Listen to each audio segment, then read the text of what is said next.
नमस्कार विद्यार्थी मित्रांनो, क्रिएटिव्ह मॅथ्स मराठी या आपल्या युट्यूब चॅनलमध्ये आपल्या सर्व मराठी माध्यमांच्या विद्यार्थ्यांचं हार्दिक स्वागत आहे. चर्चा आहे विज्ञान भाग 1 वरती आणि इम्पॉर्टंट प्रश्नपत्रिका. मित्रांनो, आज उद्या 2 दिवसांमध्ये आपण 3-4 इम्पॉर्टंट प्रश्नपत्रिका बघणार आहोत. या प्रश्नपत्रिकांचा जरी अभ्यास केला तरी आपल्याला खूप चांगले मार्क मिळू शकतात. या प्रश्नपत्रिका तर बघणारच आहोत, त्याचबरोबर आणखीही इम्पॉर्टंट प्रश्नांवरती आपण चर्चा करणार आहोत. त्यामुळे ही व्हिडिओ खूप महत्त्वाची आहे मित्रांनो. या 3-4 प्रश्नपत्रिका समजून घ्या. त्याच्यातली ही पहिली एक प्रश्नपत्रिका आपण बघतोय, कारण जुन्या ज्या प्रश्नपत्रिका आहेत त्याच्यातले बरेचसे प्रश्न यावर्षी येण्याची शक्यता आहे. तर पटकन जाऊयात पुढे जाण्याच्या अगोदर एक छोटीशी रिक्वेस्ट आहे. नवीन असाल मित्रांनो आपल्या युट्यूब चॅनलवर आणि अजूनपर्यंत आपला चॅनल सबस्क्राईब नसेल केला तर आत्ताच आपला चॅनल सबस्क्राईब करा आणि त्या बाजूला असलेलं बेलचं बटन दाबायला विसरू नका. तर बघा मित्रांनो, या ठिकाणी आपल्याला माहिती आहे की पहिला जो प्रश्न आहे, लक्षात घ्या, प्रश्न क्रमांक पहिल्यामध्ये अ आणि ब असे 2 प्रश्न असतात. तर पहिल्यातला जो अ आहे त्याच्यामध्ये आपल्याला बहुपर्यायी प्रश्न किंवा त्या रिकाम्या जागा वगैरे असतात, परंतु बहुपर्यायी प्रश्न असतात. एका प्रश्नाला 4 ऑप्शन असतात. योग्य पर्याय निवडून आपल्याला उत्तर लिहायचं आहे आणि इथे प्रत्येक विद्यार्थ्याला 5 पैकी 5 मार्क मिळू शकतात. आता इथं जर तुम्हाला 5 पैकी 5 मार्क जर मिळवायचे असतील तर त्यासाठी एक गोष्ट करणं गरजेचं आहे. पुस्तकामधल्या सगळ्या महत्त्वाच्या व्याख्या, महत्त्वाचे नियम, महत्त्वाचे गुणधर्म, महत्त्वाच्या छोट्या-छोट्या संकल्पना या आपण नीट समजून घेणं गरजेचं आहे. तर बघा मित्रांनो, काही या ठिकाणी समोर तुम्हाला स्क्रीनवरती दिसतंय की मेंडेलिव्हच्या आवर्त सारणीत मूलद्रव्यांचे गुणधर्म हे त्याच्या टिंबटिंबचे आवृत्तीफल असते. बघा मित्रांनो, डोबेरायनरनी त्रिकं मांडली मूलद्रव्यांचं वर्गीकरण करण्यासाठी, परंतु ते थोडंसं अक्षम ठरलं. त्याच्यामुळे त्याच्यामधून जास्त चांगल्या प्रकारे वर्गीकरण झालं नाही. त्याच्यानंतर न्यूलँड्सने आपल्या अष्टकांचा नियम मांडला मूलद्रव्यांचं वर्गीकरण करण्याच्या अनुषंगाने, आणि या दोघांनी सुद्धा जे काम केलं होतं ते मूलद्रव्यांच्या अणुवस्तुमानांकाला बेस मानून केलं होतं. आणि मेंडेलोने सुद्धा तेच काम केलं की अणुवस्तुमानांकावर आधारित, म्हणजे अणुवस्तुमानाच्या चढत्या क्रमाने मूलद्रव्यांची मांडणी करून त्याने एक आपली आवर्त सारणी तयार केली होती. पण मेंडेलिव्ह हा असा पहिला शास्त्रज्ञ होता त्या काळामध्ये की ज्याने सर्वच्या सर्व, म्हणजे त्या काळी ज्ञात असलेल्या सर्वच्या सर्व मूलद्रव्यांना आपल्या सारणीमध्ये स्थान दिलं होतं. आणि त्यातल्या त्यात त्याने काही जागा रिकाम्या सोडल्या होत्या की फ्युचरमध्ये या 3 जागांवरती नवीन मूलद्रव्य येतील आणि त्या मूलद्रव्यांना इथं स्थान देता येईल किंवा नवीन मूलद्रव्यांचा शोध लागेल, त्यांना इथं स्थान देता येईल, अशा प्रकारचं भाकीत केलं होतं आणि ते खरं ठरलं होतं. तर इथं अणुवस्तुमानांक हा शब्द बरोबर आहे. अणुअंक हा का केव्हा येईल? जर तुम्हाला मेंडेलिव्हच्या ऐवजी आधुनिक आवर्त सारणीचा जर विचार मांडला गेला, आधुनिक आवर्त सारणीच्या संदर्भात जर प्रश्न आला, तर मग तिथं आपल्याला अणुअंक लिहिणं गरजेचं आहे. तर इथं पहिल्या प्रश्नाचं जे उत्तर आहे अणुवस्तुमानांक. दुसरा जो आहे, हवेतील पाण्याच्या वाफेचे प्रमाण जे आहे ते निरपेक्ष आर्द्रता या घटकावर आधारित असते. या राशीच्या सहाय्याने मोजतात. निरोगी मानवी डोळ्यासाठी निकट बिंदू डोळ्यापासून 25 सेमी अंतरावर असतो. लक्षात घ्या, त्याच्यामुळे वाचत असताना साधारणतः तुमचं पुस्तक जे आहे ते 25 सेमी अंतरावर असलं पाहिजे. त्याच्या जवळ असलं की आपल्याला दिसत नाही, त्याच्या दूर असल्यावर दिसत. परंतु त्याच्या जर जवळ आपण घेतलं, 25 सेंटीमीटरच्या आत जर आपण का जवळ घेऊन वाचायचा प्रयत्न केला तर आपल्याला वाचता येत नाही, कारण निकट बिंदू जो आहे तो 25 सेमी अंतरावर असतो. सूर्यमालेतील आपल्या सर्वात जवळचा घटक विचारले, जवळचा ग्रह विचारलं नाही, जवळचा घटक. कारण आपल्या सूर्यमालेमध्ये चंद्र हा एक उपग्रह आहे पृथ्वीचा, हा घटक येतो सूर्यमालेमध्ये आणि जवळचा घटक चंद्र आहे. धातूची विलगीकरणाची विलिप्ली टेबल पद्धत जी आहे ही गुरुत्वीय प्रकारची विलगीकरणाची पद्धत आहे. पुढे जाऊयात मित्रांनो. पुढे प्रश्न क्रमांक पहिल्यातला जो ब आहे त्याच्यामध्ये 5 प्रश्न असतात. त्याच्यामध्ये चुकी बरोबर, जोड्या लावा, एका वाक्यात उत्तरं लिहा, वेगळा घटक ओळखा, अशा प्रकारचे प्रश्न असतात. आणि इथे पण तुम्हाला आउट ऑफ मार्क मिळण्याची संधी असते. तर यात जर का आपण बघितलं तर यामध्ये बघा कुठल्या प्रकारचे प्रश्न आहे की वेगळा घटक ओळखा एक येते, की बघा वेगळा घटक ओळखा हा एक प्रश्न आहे. सहसंबंध ओळखा आहे चुकी बरोबर. वेगळ्या घटकामध्ये काय दिले बाबा? Voltmeter, ammeter, thermometer, galvanometer. तर याच्यामध्ये थर्मामीटर हा एक वेगळा शब्द आहे. आणि इथं अल्किन जर का इथं डबल बॉन्ड दिसतंय तर अल्काईनला आपण इथं अशा प्रकारे करू शकतो. चुकी बरोबर मध्ये जर बघितलं तर पट्ट्यावरती विद्युत धारेची वारंवारता 50 हर्ट्झ इतकी असते, तर हे पण बरोबर आहे. तर याच्यानंतर बघा पुढे आपल्या दुसऱ्यातला अ प्रश्न आहे जो सगळ्यात महत्वाचा आहे. शास्त्रीय कारणे द्या, जो 4 मार्कांचा आहे. 3 तुम्हाला शास्त्रीय कारणं दिली जातील, त्या 3 पैकी कुठल्याही 2 शास्त्रीय कारणं जी आहेत ती तुम्हाला लिहायची 2 प्रश्नांची. तर इथं आपण बघून घेऊयात. बघा आता डिटेल्स मध्ये चर्चा करू जरा. तर बघा या ठिकाणी जर आपण बघितलं, इथं शास्त्रीय कारणे द्या. बघा एकच मिनिट. हा बघा इकडे आपला मुद्दा. तर इथं काय विषय की वस्तूचे वजन स्थल परत्वे बदलते, मात्र वस्तुमान सगळीकडे स्थिर राहते. म्हणजे वस्तूचं जे वजन आहे ते वजन प्रत्येक ठिकाणी बदलत राहणार आहे तुमचं. पण वस्तुमान जे आहे ते स्थिर राहतं. म्हणजे वस्तुमान स्थिर आणि वजन बदलत राहतं, हा काय प्रकार आहे? तर तो समजून घेऊ. बघा लक्षात घ्या, वजन हे बल असल्याने एक सदिश राशी आहे. या बलाची दिशा पृथ्वीच्या केंद्रकाकडे असते आणि जीचे मूल्य सगळीकडे सारखेच नसल्यामुळे वस्तूचे वजन स्थानाप्रमाणे बदलते. वस्तूच्या वजनाचा जर विचार केला तर ती एक सदिश राशी आणि वस्तूचं बल वजन म्हणजे काय? एखाद्या वस्तूला पृथ्वी ज्या बलाने खाली खेचते ते आपण म्हणतो वजन.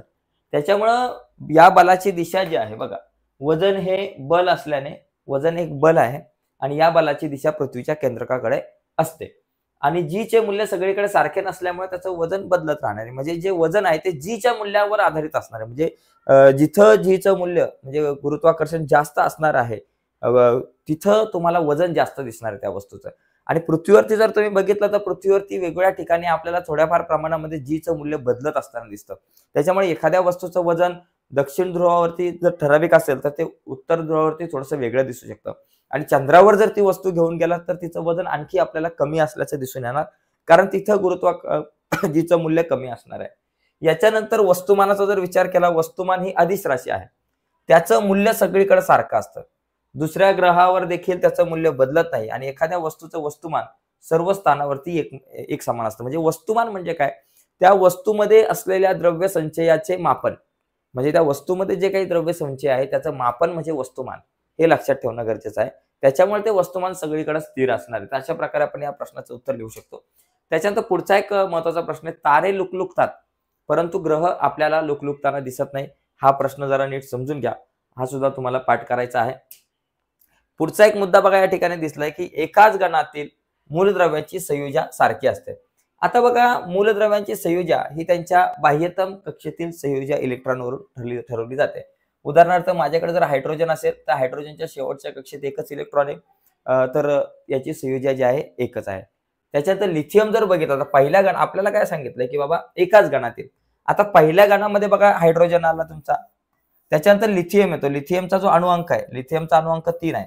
मग त्याच्या पहिल्या कक्षेमध्ये 2 इलेक्ट्रॉन आणि शेवटच्या कक्षेमध्ये 1 इलेक्ट्रॉन झाला. त्याच्यानंतर सोडियम आहे. सोडियमचा अणुअंक जो आहे तो या ठिकाणी 11 आहे. म्हणजे पहिल्या कक्षेत 2, दुसऱ्या कक्षेत 8 इलेक्ट्रॉन आणि तिसऱ्या कक्षेमध्ये 1 इलेक्ट्रॉन, अशा प्रकारे. म्हणजे जर तुम्ही ती आवर्त सारणी जर बघितली तर पहिल्या गणामध्ये ही जी काही 3 मूलद्रव्ये तुम्हाला दिसतात, लिथियम, सोडियम, खाली पोटॅशियम सुद्धा आहे, हायड्रोजन आहे, लिथियम आहे, सोडियम आहे, पोटॅशियम आहे. तर याच्यामध्ये जर तुम्ही बघितलं तर शेवटच्या कक्षेत एकच इलेक्ट्रॉन असतंय. म्हणून आपण म्हणू शकतो की एकाच गणातील मूलद्रव्यांची संयुजा ही सारखी असते. आता इथे बघा काय लिहिता येईल आपल्याला, मूलद्रव्याची संयुजा ही त्याच्या बाह्य कक्षेतील संयुजा इलेक्ट्रॉनवरून ठरवली जाते. आता इथे याच्या बाह्यतम कक्षेत 1 इलेक्ट्रॉन आहे म्हणजे याची संयुजा 1. इथं शेवटच्या कक्षेत 1 इलेक्ट्रॉन आहे म्हणजे संयुजा 1. इथं शेवटच्या कक्षेत 1 इलेक्ट्रॉन आहे म्हणजे संयुजा 1. म्हणजे ज्यावेळेस रासायनिक अभिक्रिया होईल तेव्हा हे सगळेजण आपल्यातला शेवटच्या कक्षेमध्ये असलेला 1 इलेक्ट्रॉन तो दुसऱ्या कोणाला तरी देऊ शकतो. किंवा एखाद्या मूलद्रव्याच्या शेवटच्या कक्षेमध्ये 7 इलेक्ट्रॉन असतील, मग तो घेणार आहे, तो देणार नाही, तेव्हा त्याची संयुजा एकच असू शकते. आता इथे बघा, गणातील सर्व मूलद्रव्यांची संयुजा इलेक्ट्रॉनची संख्या समान असते. आता ह्या पहिल्या गणातल्या सगळ्या मूलद्रव्यांच्या संयुजा इलेक्ट्रॉनची संख्या सारखी आहे, म्हणून एकाच गणातील मूलद्रव्ये समान संयुजा दर्शवतात. म्हणून एकाच गणातील मूलद्रव्ये जी आहे ती समान संयुजा दर्शवतात असं आपण सांगू शकतो. विषय संपला. आणि जर एक्स्ट्रा लिहायचं असेल तर असं लिहा, गण 1 मधील मूलद्रव्यात संयुजा इलेक्ट्रॉन 1 आहे म्हणून 1 मधील मूलद्रव्यांची संयुजा 1 आहे. त्याचप्रमाणे गण 2 मधील मूलद्रव्यांची संयुजा 2 आहे असं आपण लिहू शकतो. ठीक आहे. पुढे बघा, पुढचा मुद्दा या ठिकाणी समजून घेऊ. प्रश्न ब, खालील प्रश्न सोडवा. आता 3 आपल्याला सोडवायचे 5 पैकी 6 मार्काचा प्रश्न आहे. तर याच्यामध्ये उदाहरण सुद्धा येतं, गणित सुद्धा येतं. बघा आता इथे एक उदाहरण आहे आपल्याकडे. या उदाहरणाचा जर विचार केला तर काय बाबा, 5 किलोग्राम वस्तुमान असलेल्या पाण्याचे तापमान. आता वस्तुमान म्हणजे बाबा एम आपण म्हणतो, ते किती बाबा तुमच्याकडे 5 किलोग्राम आहे.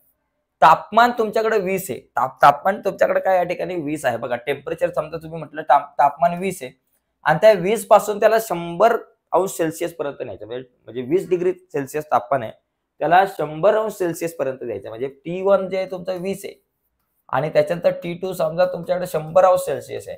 म्हणजे आता इथं किती तापमान वाढलं पाहिजे तुमचं, म्हणजे तापमान 20 वरून 100 वर न्यायचं. म्हणजे जवळपास 80 ने तुमचं तापमान वाढलं पाहिजे. तुम्हाला 80 डिग्री एवढं तापमान तुम्हाला वाढवायचं आहे आणि हे तापमान वाढवण्यासाठी किती उष्णता द्यावी लागेल हे तापमान वाढवण्यासाठी किती उष्णता द्यावी लागेल त्याचं एक सूत्र आहे. द्यावी लागणारी उष्णता याचं सूत्र आहे वस्तुमान, म्हणजे याचं वस्तुमान आहे 5 गुणिले विशिष्ट उष्माधारकता. ही आपल्याला माहिती पाहिजे. पाण्याची विशिष्ट उष्माधारकता जी आहे बाबा एखाद्या वस्तूची, तर ती आहे हे बघा 1 किलो कॅलरी. ही सी म्हणजे विशिष्ट वस्तू उष्माधारकता. आणि त्याच्यानंतर तापमानातील बदल किती होणार आहे 80. या 3 गोष्टी माहिती असल्या की झालं. बघा आता या ठिकाणी बघा वस्तुमान या ठिकाणी माझ्याकडे किती आहे. वस्तुमान म्हणजे एम, विशिष्ट उष्माधारकता सी आणि तापमानातील बदल टी, आणि तिघांचा फक्त गुणाकार करायचा आहे. एम 5 किलोग्राम, सी आहे आपल्याकडे 1 आहे आणि तापमानातील बदल 80 आहे. या तिघांचा गुणाकार केला की 400 किलो कॅलरी आपल्याकडे एवढी तुम्हाला हीट द्यावी लागणार आहे, एवढी तुम्हाला या ठिकाणी उष्णता द्यावी लागणार आहे. तर अशा प्रकारे आपण या प्रश्नाचं उत्तर देऊ शकतो. एकदम सोपा आहे प्रश्न. आला परीक्षेला तर इथं 2 मार्क तुम्हाला मिळू शकतात. असा प्रश्न हाच येईल अशातला भाग नाही. इथं एम बरोबर 5 किलोच्या ऐवजी 10 किलो पण येईल, 20 किलो येईल. ओके. आणि तापमानातील बदल तुम्हाला 20 ऐवजी 30 वरून 100 वरती न्यायचा आहे. अशा प्रकारचा पण प्रश्न येऊ शकतो. ओके. पुढे जाऊयात आता. पुढचा मुद्दा बघा. आता इथे हा जो एक प्रश्न आहे याच्यात आपल्याला काय दिलंय बघा. इथे समजून घ्या की खाली दिलेल्या फ्लेमिंगच्या उजव्या हाताचा नियम, फ्लेमिंगचा जो उजव्या हाताचा नियम आहे, जो आपण म्हणतो ना असा हात धरला, तर हा उजव्या हाताचा नियम काय आहे की या नियमाच्या निरीक्षण करून आम्हाला तुम्हाला अ आणि ब या ठिकाणाची नावं लिहायची. आता ही जर का विद्युत वाहकाची गती असेल तर इथं काय असतं आपल्याकडे, इथं चुंबकीय क्षेत्राची दिशा असते. ही काय असते, चुंबकीय क्षेत्राची दिशा. चुंबकीय क्षेत्राची दिशा आपण या ठिकाणी म्हणू शकतो. हे वरचं बोट आपल्याला दर्शवतं आणि खाली असणारं जे बोट आहे त्याला आपण म्हणतो विद्युत वाहकात बघा इथं खाली उत्तर आहे विद्युत वाहकात प्रवर्तित विद्युत धारेची दिशा. मग इथं विद्युत धारेची दिशा आपण म्हणतो, विद्युत धारेची दिशा या ठिकाणी आपल्याला म्हणता येईल. ठीक आहे. म्हणजे तुमच्या याचे खाली जे बोट आहे असं, हे विद्युत धारेची दिशा, इथे वरती विद्युत वाहकाची गती आणि इथे जे आहे ते चुंबकीय क्षेत्राची दिशा. तर या सगळ्या गोष्टी ज्या आहेत ते यांच्याकडे आपल्याला थोडंसं लक्ष द्यायचं आहे. ठीक आहे. तर इथे बघा पुढचा मुद्दा या ठिकाणी आपण समजून घेऊया. तिसरा प्रश्न जो आहे तो आपल्याला बघायचा आता. तर यानंतर तिसरा प्रश्न बघा. आता हा प्रश्न बघा खूप इम्पॉर्टंट आहे, कारण आकृत्यांवर आधारित डायग्राम बेस तुम्हाला प्रश्न येतो. आता इथं काय विचारलं की बाबा या आलेखाचं आपल्याला ऑब्झर्वेशन करायचंय. मागच्या वर्षीच्या बोर्डाच्या परीक्षेमध्ये सुद्धा हा प्रश्न आला होता. तर या आकृतीचं ऑब्झर्वेशन करायचं आणि उत्तर द्यायचं. आता इथे बघा तुम्हाला दिलंय, इथं तापमान वाढताना दिसतंय खाली आणि वरती तुम्हाला या ठिकाणी पाण्याचे आकारमान या ठिकाणी इथं तुम्हाला या ठिकाणी दिसते. आता बघा इथं समजून घेऊयात आपण की पहिला मुद्दा, सदरच्या आलेखावरून कोणत्या प्रक्रियेचा बोध होतो.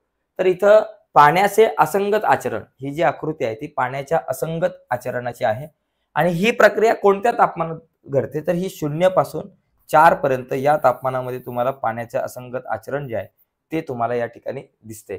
ओके. मग या ठिकाणी अशा प्रकारे आपल्याला तुम्हाला या 2 प्रश्नांची उत्तर देता येईल. आणि एक आधी चौथा प्रश्न होता. ह्या तिसऱ्या प्रश्नानंतर हा एक चौथा प्रश्न होता. तर हा चौथा प्रश्न काय होता, मला तर वाटतं दुसऱ्यानंतर हा तिसरा असेल मग चौथा. ठीक आहे. प्रश्न क्रमांक काही आहे असू द्या, पण प्रश्न नेमका समजून घेणं गरजेचं आहे. खालील रासायनिक अभिक्रिया पूर्ण करा व तिचा प्रकार सांगा. तर इथे जर आपण तुम्ही बघितलं CuSO4 आणि या ठिकाणी आपल्याकडे Fe आहे. तर या ठिकाणी इथं आपल्याला काय करायचं असतं, तर या ठिकाणी आपल्याला काय करायचं, इथं जर तुम्ही बघितलं तर इथं जी अभिक्रिया आहे ही अभिक्रिया आहे विस्थापन अभिक्रिया. कारण इथं आयर्नची जागा कोण घेणार आहे, या ठिकाणी बघा इथं Cu ची जागा कोण घेते, आयर्न घेणार आहे तुमच्याकडं. मग इथं आपल्याकडे काय होईल बघा, इथं आहे FeSO4 या ठिकाणी तुमचं होणार आणि हा जो Cu बिचारा तो पलीकडे निघून जाणार आहे. ओके. या ठिकाणी कॉपर पलीकडे निघून गेला, इथं तुमच्याकडे यस आलं आणि अशा प्रकारे हा जो आहे तो तुमचा ॲक्विक मध्ये असणार, ते पण लिहून घ्या तुम्ही.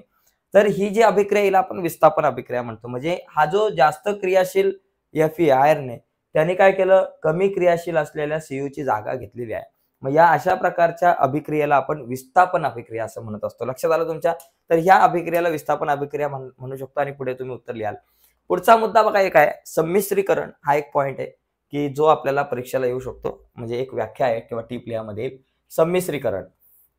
बघा याच्यात काय 2 किंवा अधिक धातू किंवा एक धातू आणि एक अधातू, बरं का, 2 किंवा त्याच्यापेक्षा जास्त धातू एकत्र येतील किंवा एक धातू आणि एखादा अधातू यांचे ठराविक प्रमाणात मिसळून, म्हणजे यांना काय होतं की यांचे ठराविक प्रमाणात मिसळून होणाऱ्या एक जिनसी मिश्रणाला संमिश्राचे भौतिक मिश्रणाला संमिश्र म्हणतात. म्हणजे संमिश्र कशाला म्हणतात की ज्यावेळेस तुमचं 2 किंवा त्याच्यापेक्षा अधिक धातू एकत्र केले किंवा एक धातू आणि एक अधातू एकत्र करून त्यांचं ठराविक प्रमाणामध्ये त्यांचं मिश्रण करून मिश्रण केलं जातं, एक जिन्सी मिश्रण केलं जातं, त्याला आपण संमिश्र म्हणतो. संमिश्राचे भौतिक गुणधर्म त्याच्या घटक पदार्थापेक्षा वेगळे असतात. म्हणजे त्याच्यामध्ये जे काही घटक पदार्थ असतील तर त्या घटक पदार्थांपेक्षा ते जर संमिश्र जर आपण केलं तर त्याचे गुणधर्म टोटली आपल्याला वेगळे असल्याचे दिसून येतात, भौतिक गुणधर्म. यात धातूंची क्षरण पावण्याची तीव्रता कमी करणे हा महत्वाचा हेतू असतो. उदाहरणार्थ पितळ हे संमिश्र तांबे आणि जस्तापासून बनलेले आहे. बरं का, पितळ कशापासून बनले? तांबे आणि जस्तापासून बनलेले आहे. आता समजा तांबे असेल किंवा जस्त असेल, हे जर दोघे वेगवेगळे राहिले तर तांबे आणि जस्त लवकर क्षरण पावू शकतात, परंतु तांबे आणि जस्तापासून बनलेलं जे काही पितळ आहे हे लवकर क्षरण पावत नाही, त्याच्यामुळे ते जास्त काळ टिकून राहतं. ही गोष्ट लक्षात घ्या. पुढे ब्रांझ हे संमिश्र जे आहे ते 90% तांबे आणि 10% कथील यांच्यापासून बनलेलं असतं. स्टेनलेस स्टील जे आहे ते 74% लोखंड, 80% कार्बन आणि 18% क्रोमियम यांच्यापासून, या धातूंपासून बनलेलं आहे, धातूंपासून बनलेले असते. आजकाल नाणी बनवण्यासाठी सुद्धा विशिष्ट प्रकारचे संमिश्रे वापरतात, म्हणजे जास्त काळ टिकून राहिलं पाहिजे ते, एखादी वस्तू असेल, एखादा घटक असेल, त्यासाठी आपण संमिश्र बनवतो. ओके, तर अशा प्रकारे आपल्याला ही व्याख्या तुम्हाला लिहिता येतील. त्याच्यानंतर हा जो पुढचा जो प्रश्न आहे, खालील उपप्रश्न सोडवा, कुठले 5 आपल्याला सोडवायचे असतात. हा प्रश्न जास्त महत्वाचा आहे, कारण या प्रश्नामध्ये तुम्हाला 5 प्रश्न 8 पैकी 5 सोडवायचे असतात. इथं तुम्हाला छोट्या छोट्या व्याख्यावर आधारित, म्हणजे एक प्रश्न दिला जाईल, खालील व्याख्या लिहा, किंवा आकृत्यांवर आधारित प्रश्न असतात, काही गणित असतात. तर या सगळ्या मुद्द्यांवरती चर्चा करूयात. बघा, हा जो प्रश्न आहे, तर इथं जर बघितलं आपण, तर इथं आपल्याला काय दिले की एका या ठिकाणी आपल्याला समजून घेता येईल की एका मूलद्रव्यांचे इलेक्ट्रॉन स्वरूपन, बघा एक मूलद्रव्य आहे, त्याचं इलेक्ट्रॉन स्वरूपन 2, 8, 2 असं आहे. तर यावरून खालील प्रश्नाची उत्तरं द्या. आता 2, 8, 2 म्हणजे बघा 2 अधिक 8 अधिक 2 याचा अणुअंक किती झाला? 12.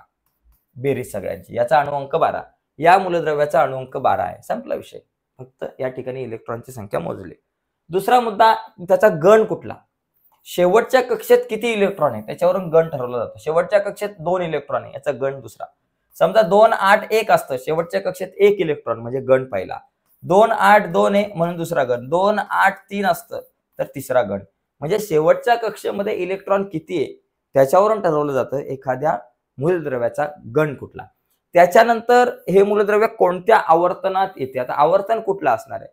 आता इथं किती या ठिकाणी तुम्ही बघितलं तर 3 या ठिकाणी कक्षा आहे. कक्षा 3 आहे. 2, 8, 2 कक्षा 3 आहे. म्हणजे कितव्या आवर्तनात आलं? हे तिसऱ्या आवर्तनामध्ये आलं. जर कक्षा 2च असतील, 2, 8, 2, फक्त 2 आणि 1 एवढं 2च असेल तर हा दुसऱ्या आवर्तनात येतो. म्हणजे कक्षांची संख्या जितकी तितका, आता 3 आहे म्हणून तिसऱ्या आवर्तनामध्ये. लक्षात घ्या, या सगळ्यांची बेरीज, इलेक्ट्रॉनची बेरीज म्हणजे अणुअंक. शेवटच्या कक्षेत किती इलेक्ट्रॉन आहेत? 2 आहेत म्हणून तो दुसऱ्या गणामध्ये येणार. आणि एकूण कक्षा किती आहेत? 3 आहे म्हणून तो तिसऱ्या आवर्तनात येणार. अशा प्रकारे हे ओळखायचंय. एकदम सोपा प्रश्न आहे. पुढचा मुद्दा बघा या ठिकाणी, हा बघा, इथं काय करायचं होतं की खाली दिलेल्या ग्रहाची सूर्याभोवती, इथं एक आपल्याला या ठिकाणी आपल्याला प्रश्न होता, एकच मिनिट. खाली दिलेल्या ग्रहाची सूर्याभोवती परिभ्रमण कक्षा दर्शवणाऱ्या आकृतीचे निरीक्षण करा व त्या संबंधीचे नियम लिहा. आता ही जी एक आकृती आहे, या आकृतीचं निरीक्षण करायचं आणि नियम लिहा. आता ही आकृती जर तुम्ही बघितली, सूर्य आहे, सूर्याच्या भोवती हा ग्रह फिरतोय लंबवर्तुळाकार कक्षेमध्ये, तर ही केप्लरच्या नियमावर आधारित आकृती आहे. तर इथं काय बाबा, ग्रहाची सूर्याभोवती परिभ्रमण कक्षा. आता इथं काय येणार बाबा, हा केप्लरचा नियम आहे. पहिला मुद्दा लिहू शकतो केप्लरचा नियम, आणि ते नियम सुद्धा लिहायचं. वाटलंच तर वरती लिहायचं बाबा, ही आकृती केप्लरच्या नियमांवर आधारित आहे. ओके, तर त्याचा पहिला नियम आपल्याला नियम सांगितले. पहिला नियम काय की साध्या आकृतीत काय दिसतंय की जो ग्रह जो आहे तो कसा फिरतोय? लंबवर्तुळाकार कक्षेमध्ये फिरतोय, आणि सूर्य जो आहे तो मुख्य नाभीवरती आहे. बघा, केप्लरचा पहिला नियम, ग्रहाची कक्षा ही लंबवर्तुळाकार असून सूर्य त्या कक्षेच्या एका नाभीवर आहे. म्हणजे आकृतीत जे दिसते तेच लिहायचंय. म्हणजे केप्लरच्या पहिल्या नियमानुसार ग्रहाची कक्षा ही लंबवर्तुळाकार असून सूर्य त्याच्या मुख्य नाभीवरती आहे. संपला विषय. आकृतीवरून लक्षात आलं. दुसरा मुद्दा, केप्लरचा दुसरा नियम. हा पहिला नियम झाला, आता दुसरा नियम, ग्रहाला सूर्याशी जोडणारी सरळ रेषा ही समान कालावधीत समान क्षेत्रफळ व्यापते. म्हणजे आता ही जी सरळ रेषा आहे ग्रहाला जोडणारी, ती समान कालावधीत समान क्षेत्रफळ, म्हणजे समजा ए पासून बी पर्यंत जायला या ग्रहाला 2 दिवस लागले, बरोबर. ए पासून बी पर्यंत जायला समान काळ लागला, 2 दिवस लागले. त्याचबरोबर सी पासून डी पर्यंत जायला पण त्याला 2 दिवस लागले आणि ई एफ हे अंतर कंप्लीट करायला पण 2 दिवस लागले. तर लक्षात घ्या, हे जे क्षेत्रफळ आहे, त्याच्यानंतर हे जे क्षेत्रफळ आहे आणि हे जे क्षेत्रफळ आहे ते सारखं असतं, याचा अर्थ, बरोबर. म्हणजे ग्रहाला सूर्याशी जोडणारी सरळ रेषा ही समान कालावधीत समान क्षेत्रफळ व्यापते, असं आहे. म्हणजे ही रेषा समान कालावधीत समान क्षेत्रफळ. पुढचा मुद्दा, केपलरचा तिसरा नियम जो आहे तो काय आहे? सूर्याची परिक्रमा करणाऱ्या ग्रहाच्या आवर्तन कालाचा वर्ग. म्हणजे हा जो ग्रह जो आहे तो पूर्ण त्याला गोल राऊंड मारायला किती वेळ लागतो, त्या आवर्तन कालाचा वर्ग म्हणजे टी, टाइमचा वर्ग. हा ग्रहाच्या सूर्यापासूनच्या सरासरी अंतराला, आता ग्रहाचं सूर्यापासूनचं जे अंतर आहे त्याला आपण आर म्हणू, अंतराच्या घनाला समानुपाती असतो, अंतराच्या घनाला समानुपाती असतो. म्हणजे ग्रहाचा आवर्तन काळ टी असेल व सूर्याचे त्या ग्रहापासूनचे अंतर जे आहे ते जर तुमच्याकडं आर असेल तर आर समचलनात टीचा वर्ग समचलनात आरचा घन असं होऊ शकतं. ओके, अशा प्रकारे तुम्ही लक्षात ठेवणं गरजेचं आहे हे 3 नियम. आता पुढे जाऊयात, महत्वाचे आहेत, परीक्षेला यावर आधारित प्रश्नही विचारले जाऊ शकतात. पुढचा मुद्दा बघा, खालील उतारा वाचून आपल्याला प्रश्नांची उत्तरं द्यायची. घरातील वीज जोडणीत, बघा इथं तुम्हाला 3 पैकी 3 मार्क मिळू शकतात, त्याच्यामुळे हा उतारा खूप महत्वाचा आहे, समजून घ्या. घरातील वीज जोडणीत वीजयुक्त, लाईव्ह तार, तटस्थ म्हणजे त्याला आपण म्हणतो न्यूट्रल आणि भूसंपर्क तार म्हणजे अर्थ, अशा 3 प्रकारच्या तारा आपल्याला असतात. वीजयुक्त व तटस्थ तारांमध्ये तुम्ही जर बघितलं, वीजयुक्त आणि तटस्थ तारांमध्ये जर आपण बघितलं तर 220 व्होल्ट इतके विभवांतर असते. बघा, वीजयुक्त आणि तटस्थ तारांमध्ये 220 व्होल्ट इतकं विभवांतर असतं. भूसंपर्क तार जमिनीस जोडलेली असते, भूसंपर्क तार जी आहे ती जमिनीस जोडलेली असते. उपकरणातील दोषांमुळे किंवा वीजयुक्त तार व तटस्थ तार यांवरील प्लास्टिक आवरण निघून गेल्यामुळे या दोन्ही तारा एकमेकांना चिकटल्यास खूप मोठी विद्युत धारा वाहते. आता मी काय उतारा वाचत बसत नाही, डायरेक्ट प्रश्नांची उत्तर बघू. कोणत्या 2 प्रकारच्या तारांमध्ये 220 इतकं विभवांतर असतं? बघा इथं दिलंय वीजयुक्त व तटस्थ तारांमध्ये, मग इथं उत्तर येईल वीजयुक्त व तटस्थ तारांमध्ये एवढं विभवांतर असतं. दुसरा मुद्दा बघा, इथं पॅराग्राफ वरूनच प्रश्नांची उत्तरे. लघु परिपथ म्हणजे काय? की उघडी वीजयुक्त तार व उघडी तटस्थ तार परस्परांना प्रत्यक्ष संपर्कात आल्यास अथवा परस्परांना चिकटल्यास परिपथाचा रोध अतिशय कमी होऊन परिपथातून प्रचंड विद्युतधारा प्रवाहित होते. या स्थितीस लघु परिपथ म्हणतात. काय? ज्या वेळेस तुमची वीजयुक्त तार असेल, उघडी असेल तार आणि तटस्थ तार दोन्ही एकमेकांना जेव्हा चिटकतील तेव्हा त्यांच्यामधून खूप मोठ्या प्रमाणात विद्युत प्रवाह जो आहे तो वाहू लागेल, त्याला आपण लघु परिपथ म्हणतो. वितळ तारेचे कार्य कुठले? म्हणजे वितळ तारेचे, तार बघा लगेच वितळते गरम झाल्यानंतर काही, तर तिचं काय बाबा काय आहे? बघा, इथं विद्युत झाले, विद्युत पाहिजे. विद्युत उपकरणातून प्रमाणाबाहेर विद्युत धारा जाऊन त्याचे व परिपथाचे नुकसान होऊ नये यासाठी परिपथात एकसर पद्धतीने वितळ तार जोडतात. म्हणजे उपकरणामधून जर का प्रमाणाच्या बाहेर जर का विद्युत धारा वाहिली तर त्याच्यामध्ये त्या परिपथाचं नुकसान होऊ नये यासाठी या परिपथात एकसर पद्धतीने वितळ तार जोडतात. ही तार कमी वितळणांक असलेल्या संमिश्राची असते, म्हणजे त्या तारेचा वितळणांक कमी असतो, म्हणजे कमी तापमानाला सुद्धा ती तार वितळून जाते. उदाहरणार्थ शिसे व कथील यांच्या मिश्रणाने ही तार बनलेली असते. ओके, परिपथातून ठराविक मर्यादेपेक्षा जास्त विद्युत धारा जर वाहू लागले तर तारेचं तापमान एवढं वाढतं की ती वितळून परिपथ खंडित करते, म्हणजे बंद पाडते आणि परिणामी परिपथ व उपकरण यांचं संरक्षण होते. म्हणजे ही वितळ तार जी आहे, तापमान जास्त वाढलं, कसं होतं की तारेचं तापमान जर जास्त वाढलं तर या ठिकाणी स्फोट होऊ शकतो किंवा या ठिकाणी आपल्याला माहिती आहे की स्फोट वगैरे होऊ शकतं. त्यामुळे ही तार आणि त्या उपकरणाचं नुकसान होऊ शकतं. मग ही तार काय करते की जास्त प्रमाणाच्या बाहेर जर का या ठिकाणी तापमान वाढलं तारेचं, तर ती वितळ तार काय करते की त्याचे प्लास्टिकचं आवरण जे वरती असतं ते वितळून जातं लवकर आणि हा जो परिपथ जो आहे तो खंडित करते, त्याच्यामुळे तुमचं उपकरण जे आहे ते वाचतं. पुढचा बघा या ठिकाणी मुद्दा आहे, चौथा मुद्दा. हा पॉइंट जरा नीट समजून घ्या, एक 5 मिनिटं. तर या ठिकाणी बघा, इथं बघा खाली दिलेल्या आकृतीचे निरीक्षण करून प्रश्नांची उत्तरं द्या. इथं ही आकृती आहे, आकृतीवरून कोणत्या क्रियेचा बोध होतो? लक्षात घ्या, आकृतीवरून कोणत्या क्रियेचा बोध होतो? तर हे प्रकाशाचे अपवर्तन दाखवणारी आकृती आहे, लक्षात घ्या. याचे 2 नियम तुम्हाला लिहायचे, पण ते 2 नियम लिहिण्याच्या अगोदर बघा, समजा इथून एक किरण आपण प्रिझम मध्ये सोडला, या काचेमध्ये, सॉरी काचेमध्ये जर का आपल्याकडे अशा प्रकारे हा एक बघा, लक्षात घ्या, हा जर एक किरण आला इथून असा प्रकाश, तर याला आपण म्हणतो आपाती किरण. तो येतोय आपाती किरण. आणि आपाती किरण जर तुम्ही बघितलं तर हा सरळ नाही जात काचेमधून. तुम्ही लक्षात घ्या, हा काचेमधून असा सरळ जायला पाहिजे आपल्याला वाटतं, पण तो नाही जात सरळ. तो काय करतो, असा आतल्या बाजूला थोडासा झुकतो. बरोबर, लक्षात घ्या. याला आपण म्हणतो अपवर्तित किरण. ज्यावेळेस तो आपाती किरण येतो त्यावेळेस तो स्तंभिकेच्या दिशेने खाली झुकतो, मग त्याला अपवर्तित किरण आपण म्हणतो. आणि ही तुमची समजा स्तंभिका आहे, आणि हा जो आय जो कोन आहे याला आपण म्हणतो आपाती किरणापासून तयार झालाय म्हणून त्याला आपाती कोन म्हणतो. आणि आर जो आहे त्या अपवर्तित किरणामधून तयार झालाय म्हणून त्याला अपवर्तित कोन आपण असं म्हणतो.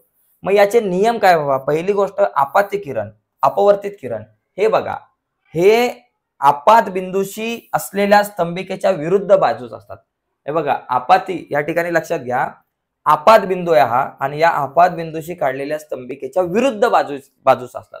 बघा, दोघे जण सुद्धा आपाती किरण आणि अपवर्तित किरण हे स्तंभिकेच्या विरुद्ध बाजूस असतात. आणि हे तीनही म्हणजे काय? आपाती किरण, स्तंभिका आणि अपवर्तित किरण एकाच प्रतलात असतात. झालं. आणि पुढचा मुद्दा, दिलेल्या माध्यमांच्या जोडणीकरता साइन आय हे गुणोत्तर साइन आय भागिले साइन आर हे गुणोत्तर सगळीकडे स्थिर असते. आय हा आपाती कोन असून आर हा अपवर्तित कोन असतो, हे मगाशी सांगितलंय. हा प्रश्न खूप इम्पॉर्टंट आहे, कारण हे गुणधर्म, हे नियम खूप वेळा परीक्षेला येऊन गेलेले आहेत, त्यामुळे जरा नीट समजून घ्या. तर बघा, या ठिकाणी हा जो 5वा जो प्रश्न आहे, कृत्रिम उपग्रह म्हणजे काय? त्यांचे कोणतेही 2 प्रकार आपल्याला सांगा. कृत्रिम उपग्रह म्हणजे काय? आपल्याला उपग्रह म्हणजे काय माहिती आहे की सूर्याच्या आपल्या पृथ्वीच्या भोवती एक उपग्रह आहे आपला चंद्र. हा जो आहे तो नैसर्गिक उपग्रह आहे, परंतु जसा चंद्र पृथ्वीच्या भोवती फिरतो तसंच माणसाने पृथ्वीच्या भोवती फिरणारे काही उपग्रह तयार केलेले आहेत, जेणेकरून काही संशोधन व्हावं त्यासाठी ते उपग्रह आहेत. तर त्याला मानव निर्मित आहेत म्हणून त्यांना आपण कृत्रिम उपग्रह म्हणतो. इथं काय बाबा, पृथ्वीच्या नियमित कक्षेत परिक्रमा करणारे मानव निर्मित यंत्र म्हणजे उपकरण, त्याला आपण कृत्रिम उपग्रह म्हणतो. कृत्रिम उपग्रहाच्या कार्यानुसार विविध उपकरणे त्यात बसवलेली असतात आणि त्या कार्यानुसार त्यांचे विविध प्रकार पडतात. त्याचा पहिला प्रकार आहे हवामान उपग्रह. बाबा, हवामान उपग्रह म्हणजे काय? हे उपग्रह हवामान विषयक बाबींचा आढावा घेतात आणि हवामानाचा अंदाज व्यक्त करतात, नावाप्रमाणे सगळे. दळणवळण म्हणजे काय? हे अवकाशातील अनेक कृत्रिम उपग्रह एकत्रितरित्या सुलभतेने घडून आणतात. त्यामुळे जगात आता आपण कोणाशी कधीही संपर्क साधू शकतो. ईमेल आहे, फोन आहे, या सगळ्या गोष्टी करतो, त्याच्यामध्ये यांची मदत होते. ध्वनी चित्र प्रक्षेपक म्हणजे उपग्रह दूरचित्रवाणी कार्यक्रम जे असतात, आपण म्हणतो ना लाईव्ह टेलिकास्ट, मॅच चालू आहे किंवा लाईव्ह थेट प्रक्षेपण दाखवण्यासाठी उपयोग होतो. दिशादर्शक म्हणजे काय? भौगोलिक स्थानाचं अक्षांश, रेखांश यांचं निरीक्षण करण्यासाठी किंवा निश्चित करण्यासाठी. सैनिकी उपग्रह म्हणजे काय? संरक्षण दृष्टिकोनातून माहिती देणार आहे. आणि पृथ्वी निरीक्षक उपग्रह म्हणजे काय? पृथ्वीच्या पृष्ठभागावरील संसाधनांचा शोध घेणारे उपग्रह. तर नावाप्रमाणे सगळ्या गोष्टी आहेत, ह्या तुम्हाला जमू शकतात. खूप सोपा प्रश्न आहे. पुढे बघा, आणखी एक प्रश्न आहे. खालील प्रश्नांची उत्तर द्या 6व्या प्रश्नामध्ये, आणि याच्यात 3 प्रश्न दिलेले आहेत. तर असा सोपा असतो, म्हणजे एक 3 मार्काला जरी प्रश्न असला तरी त्याच्यामध्ये 1-1 मार्काचे छोटे छोटे प्रश्न असतात. इथं बघा, हायड्रोकार्बन म्हणजे काय? एकदम साधा प्रश्न, म्हणजे प्रश्नातच उत्तर आहे. हायड्रोकार्बन म्हणजे काय? ज्या संयुगात केवळ कार्बन आणि हायड्रोजन ही मूलद्रव्य असतात त्याला आपण हायड्रोकार्बन म्हणतो. आणि ही मूलभूत सेंद्रिय संयुगे मूळ संयुगे म्हणून ओळखली जातात. त्याचे प्रमुख प्रकार संतृप्त हायड्रोकार्बन आणि असंतृप्त हायड्रोकार्बन हे 2 प्रकार आहेत. त्याच्यानंतर दैनंदिन जीवनात वापरली जाणारे 2 कार्बनी संयुगे. पहिली गोष्ट मिथेन वापरतो, स्वयंपाकाचा गॅस आहे, साखर आहे, इथेनॉल आहे, ही जी आहेत ती दैनंदिन व्यवहारात वापरली जाणारे. त्याच्यानंतर पुढचा बघा मुद्दा, आपल्याकडे 7वा प्रश्न जो आहे तो बघा आकृतीवर आधारित आहे. इथं लक्षात घ्या, हा प्रश्न म्हणजे तुम्हाला काही अभ्यास न करता सुद्धा या प्रश्नाचं उत्तर देऊ शकतो. बघा, इथं ही जी आकृती आहे, या आकृतीमध्ये ही 4 मूलद्रव्ये दिली. इथं मूलद्रव्यांची नावं आहेत, बरोबर, अभिक्रियाशीलतेच्या अनुषंगाने. वर जी आहेत ना ती जास्त अभिक्रियाशील मूलद्रव्य आहेत, आणि खाली जी आहे ती सगळ्यात कमी अभिक्रियाशील मूलद्रव्य. त्याच्यात सोनं हे कमी अभिक्रियाशील मूलद्रव्य आहे. एवढ्या जणांची पाण्यासोबत अभिक्रिया होते. बघा, एवढ्या मूलद्रव्यांची पाण्यासोबत. आम्लासोबत अभिक्रिया होणारे एवढे आहेत, आणि त्याच्याबरोबर हे एवढे जण आहेत ते ऑक्सिजन सोबत अभिक्रिया होणारे. आणि तसं जर बघितलं तर या सगळ्यांची अभिक्रिया ऑलरेडी ऑक्सिजन सोबत होते.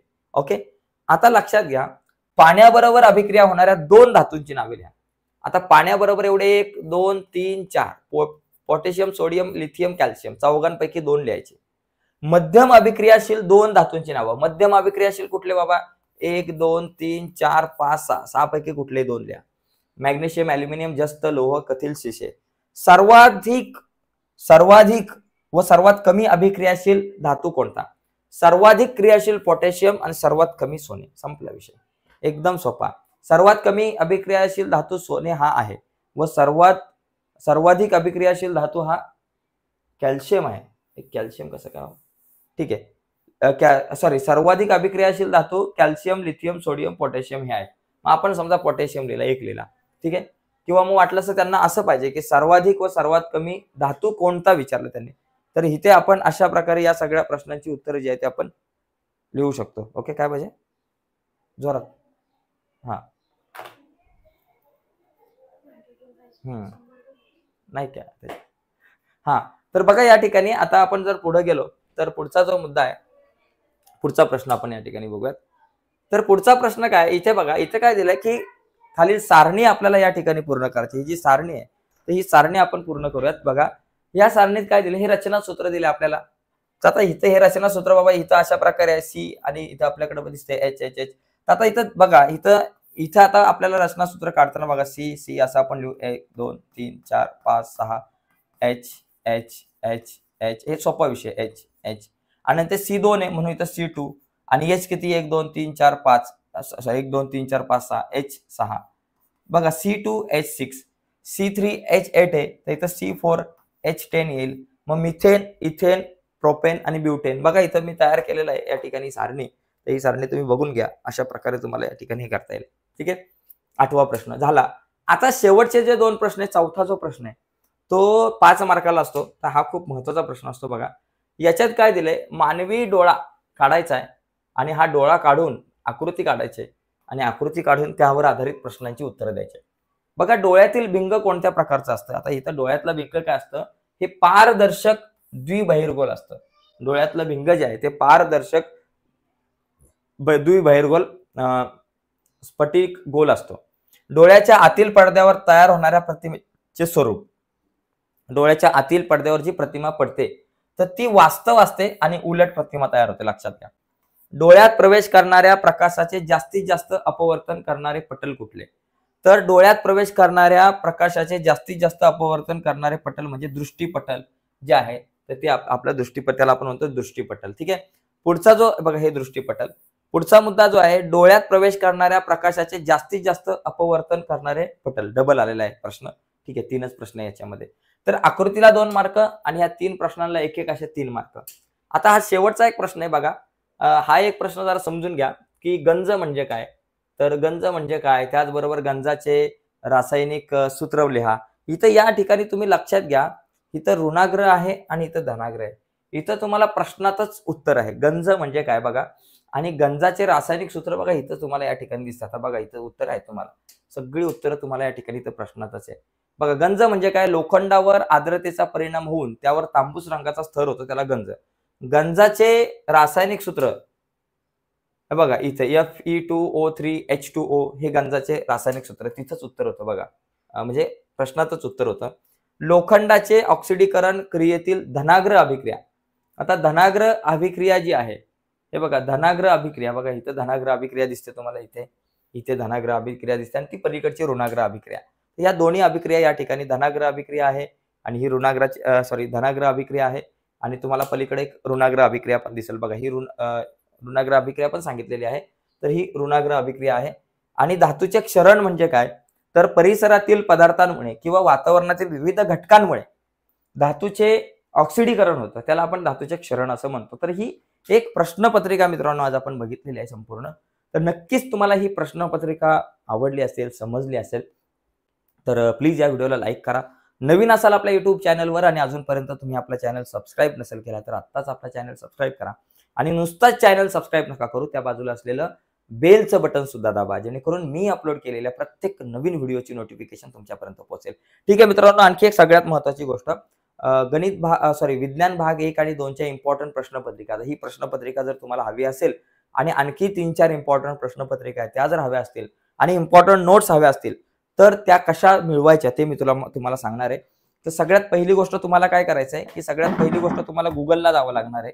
तर गुगलला जाऊन तुम्हाला या सगळ्या नोट्स वगैरे त्या डाउनलोड तुम्हाला करता येतील आपल्या आणि महत्त्वाच्या प्रश्नपत्रिका. तर त्या कशा डाउनलोड करायच्या ते आता आपण या ठिकाणी बघूयात.